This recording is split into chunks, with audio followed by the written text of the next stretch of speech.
Straight Presence is not a game of efforts. Presence, this concept that we've been talking about a lot lately, is not about you straining or forcing anything, nor is it about you trying to make yourself noticed or make yourself felt. And if you're trying to make yourself felt, then you're failing.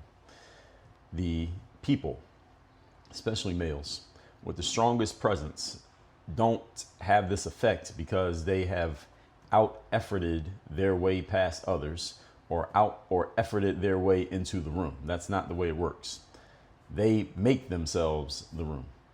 That's the way they have presence. Presence is not when you're trying to get yourself into a space or get yourself to be recognized or acknowledged in any way. It's about when you carry yourself in such a way that you become the space and all the acknowledgement is going to you even when you're not trying. All right, that's presence. It's the effortless byproduct of who you already are. And that may be about effort that you took in the past that made you into who you are, but it has nothing to do with what you're doing in that moment when people are feeling the energy. If you find yourself working too hard or appearing to be working too hard to do things such as have presence, look confident, all right, that's not presence. If you're trying to force people to notice you, you're already losing the game. That's not what this is about at all. True presence flows without effort because it is ingrained into your being. And when something's ingrained into your being, all of you have heard me talk about the being, doing, having process. You don't have to try. You don't have to think about it. There's no button that you press. It just naturally occurs because it's who you are as a person. Again, who you're being is just who you are. So you don't have to try to do it. It just naturally occurs. If you're trying to do it, then you haven't achieved it yet. You're not there yet. Good news is you keep listening to what I'm talking about here and take the next steps that I offer to you here, then you'll be getting there. Point number one, today's topic once again is presence is not a game of effort. Number one, effort looks like trying. And when you're trying, you're already giving too much effort. You're trying too hard on this concept. My favorite book is Robert Greene's 48 Laws of Power. He tells you one of the chapters, I believe it's chapter number, I don't know what chapter, I can't remember. He says, make your accomplishments appear effortless. In other words, do things, achieve things, build your resume, accumulate quote unquote stats, but make it look effortless. Make it look like you're doing it without trying too hard. Because when you push to prove yourself too hard and people see you pushing to prove yourself too hard, it actually has the opposite effect of what you're trying to achieve.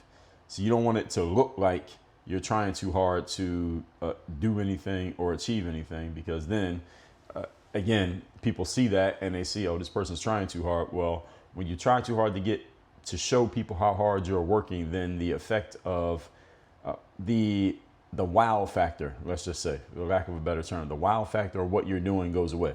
It's kind of like in basketball, they have this thing called the slam dunk contest. Many of you are familiar with it if you're basketball fans. They have it at all different levels. The wow factor in the slam dunk contest, I've always maintained this, is that when you try a dunk, you have to make it on the first attempt to have the wow factor, because it's wow, look at that dunk this person did. But if you try the dunk, or you try to set up for the dunk, you try to throw the ball off the backboard or something, whatever it is you're doing, you got to bounce the ball in the air or whatever, and you keep messing up the bounce, or you mess up the toss off the backboard, or you miss the dunk the first 2 times, then you do it and you finally get it right. See, you lose the wow factor if you miss it the first time. Doing it on the first try is what gives it the wow factor. Those of you who are basketball fans remember Vince Carter's dunk contest in the year 2000 in Oakland, California. The wow factor of that contest was that Vince Carter made every dunk on the first try. All right, that's what made it so amazing. It's not that he had to try 2 or 3 times to do every dunk. It's the fact that he did it the first time that it was like, oh my God, I can't believe he just did that. But if he tried it once, missed, then you could see what he was about to do. So then when he actually did it and succeeded, you lost a little bit of excitement off of it simply because he didn't get it right the first time, because you already saw what he was trying to do. He gave it away by missing. So the wow factor, folks, in the metaphorically speaking, the metaphorical sense of what I'm giving you here is making your accomplishments appear effortless. Because if you had to keep trying over and over again to do something, well, we can see you trying. See, when people see you trying, the wow factor goes away. Everybody understand? When people see you trying, it's not wow anymore. This is the reason why, while it does make sense on some levels to tell people about your effort and your work. And on some levels, it actually helps, especially in certain types of sales. You want to show people every single piece of the inner workings of what makes you you, because then it ceases to be as impressive as when people thought or unconsciously thought that it was just a natural thing for you. Everybody knows it's not natural, but if you can make it seem like it's natural, it feels better. And people like that lie, if you will, that it's just natural. You just have some natural ability that other people don't have.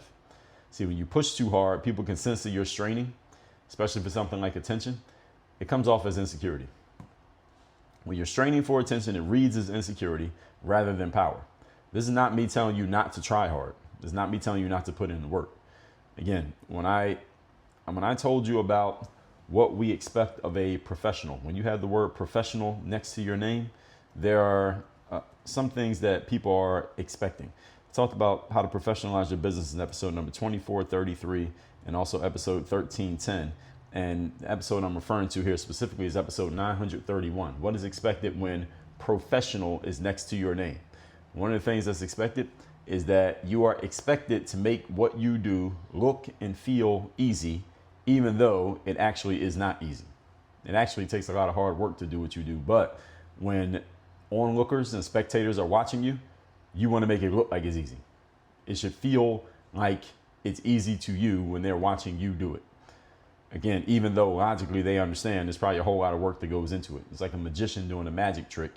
The magic trick is exciting and interesting as long as the magician doesn't tell you how they did the magic trick. As soon as they tell you how they did the magic trick, then the magic trick ceases to be magic, because it's not really magic. We know that most magic is just sleight of hand and diverting people's attention.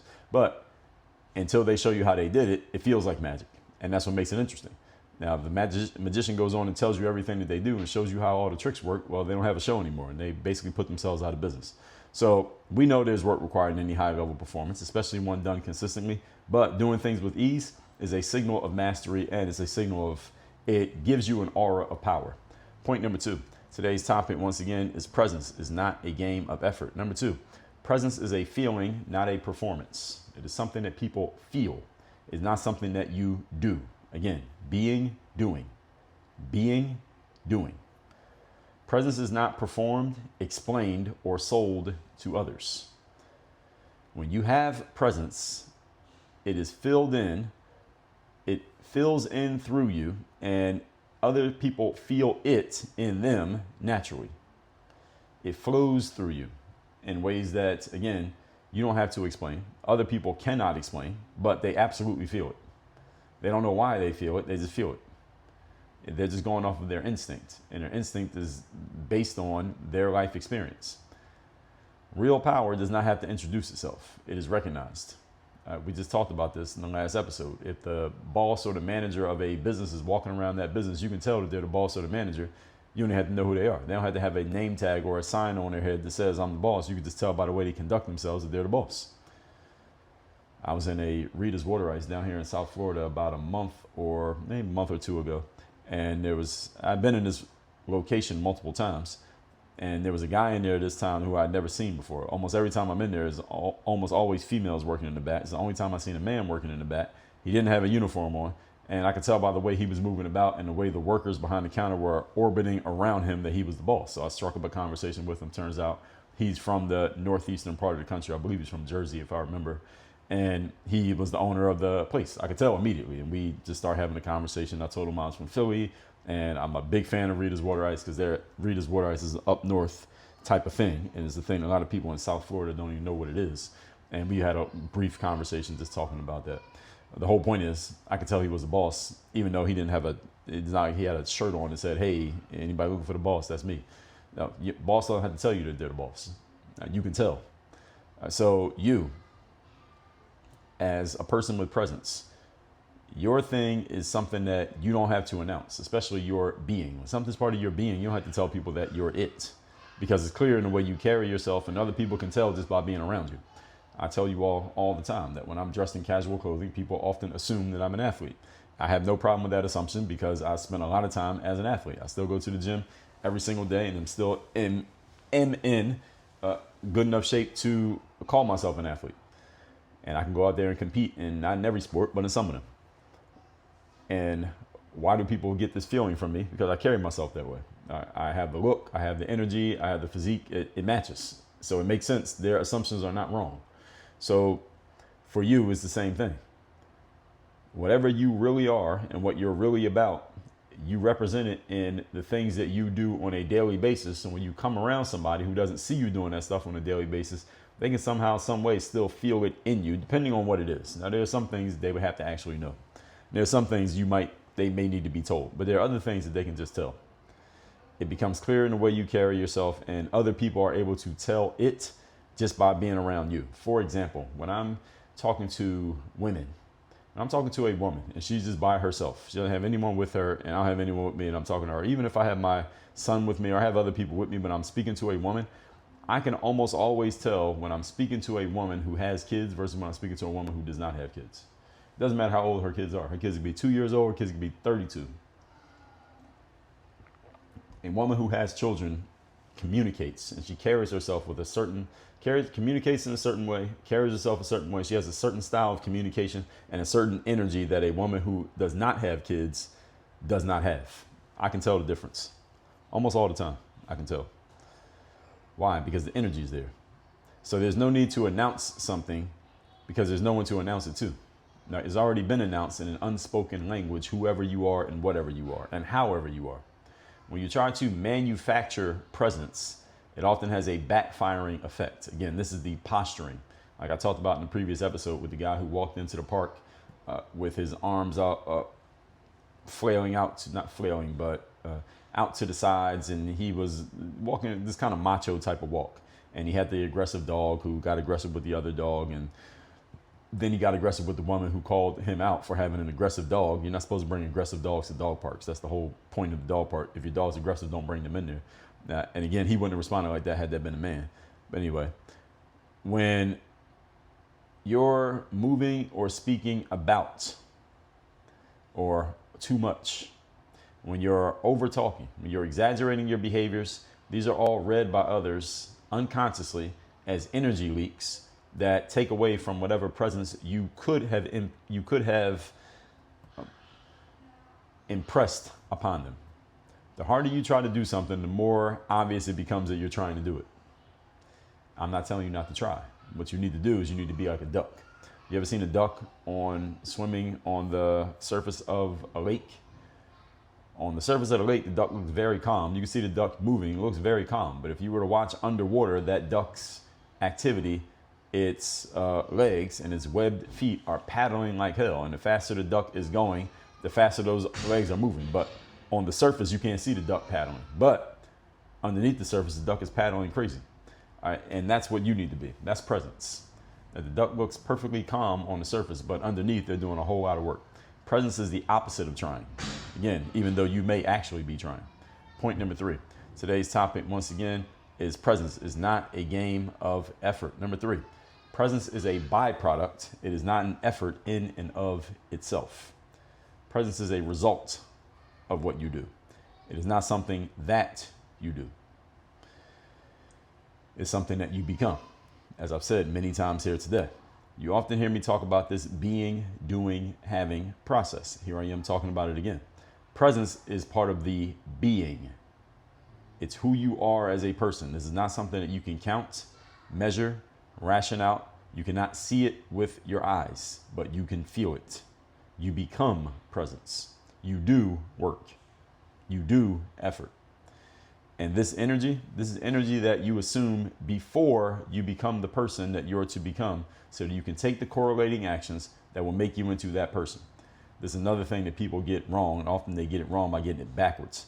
They think, well, let me go do the stuff and get this result, and then I will become the person. That is wrong, wrong, wrong times 1,000.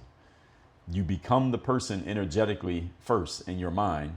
Then with that energy connected to you, then you go do the stuff. Then you get the result. And then this becomes a self-fulfilling prophecy. It becomes a cycle. You keep doing it over and over again, but you must do it in a proper order. Most people do it in the wrong order. They go try to do stuff and then get the result. And when they don't have the result yet, they just keep doing stuff. So they just go back and forth between doing and trying to have, and they never actually end up having. So they just keep doing and literally work themselves to death. Problem is they never got into the right energetic state, despite all their efforts. Has any of you ever felt like you were working, but despite all your effort, you weren't really getting anywhere? Yes, I know the feeling. And where that feeling comes from is when you haven't gotten into the right energetic state, the right mindset, the right presence or energy first, and you try to start doing shit. And in the world that we live in today, you are inundated with messages that you should be doing more. The problem is, if you're not being the right person while you're doing all that stuff, it really doesn't matter what you do. You can work as hard as you want. You're not going anywhere. This is why be, do, have goes in the order in which it goes. And it continues in a cycle as you continue to produce, elevate, and advance. So you have this. Okay, now we're going to go to the next level. Being, doing, having. Your being has to change a little bit. So your doing can change. So your outcomes can change. And you just keep elevating up and you keep advancing. The effort that you do give is the discipline and the following of standards that all of that is the stuff you do behind the scenes. So by the time you show up, presence is there automatically. That's how it works. You don't have to think about presence, but everybody else can feel your presence. So this is how you get leverage. Leverage is about putting in 1 unit of effort, getting back 2 units of result, or 10 or 20 units of result. That's leverage. You get more back than what you put in. And when you have presence, again, since you're not doing anything, it's not an effort, it's just how you are, you get more returns from your presence than you had to put in because you don't have to put anything in. The work that you put in regularly, just as being yourself as a person, creates presence, and that presence produces results for you that you don't have to do anything to get. You're just there. You just exist. Does that sound like a good equation? Let's recap today's class, which is presence is not a game of effort. It's not about straining, forcing, or trying to be noticed. People with the strongest presence don't do it because they have out-efforted their way past others in a room. It's a way of being. And true presence flows without effort. Number 1, effort looks like trying too hard.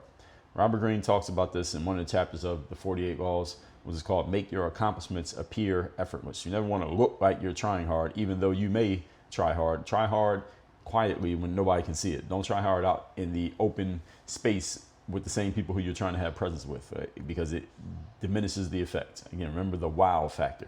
Number 2, presence is a feeling, not a performance. Presence is not performed, explained, or sold to others. When you have real power, you don't have to introduce it. You don't have to tell anybody if you're the boss. You don't have to tell anybody that you're the boss. When you try to manufacture presence, it has a backfiring effect. So the harder you try to do something, the more obvious it becomes that you're trying, and presence is the opposite of trying. Number 3, presence is a byproduct. It's not an effort in and of itself. It's a byproduct of all the stuff that you have done to make you into who you are as a person. But understand, you step into the energy first, then you do things, then you get the result, and then you continue that cycle as you continue to grow, advance, elevate, produce, and move forward in your life. The effort that you do give is all based on the discipline of following standards that you set, and you follow those behind the scenes. So when you do show up, your presence is automatically there with you. And again, you don't even have to think about the fact that it's there. It just comes with you automatically. You can't leave it at home. You can't make it come where it doesn't want to come. It's just with you because it is you.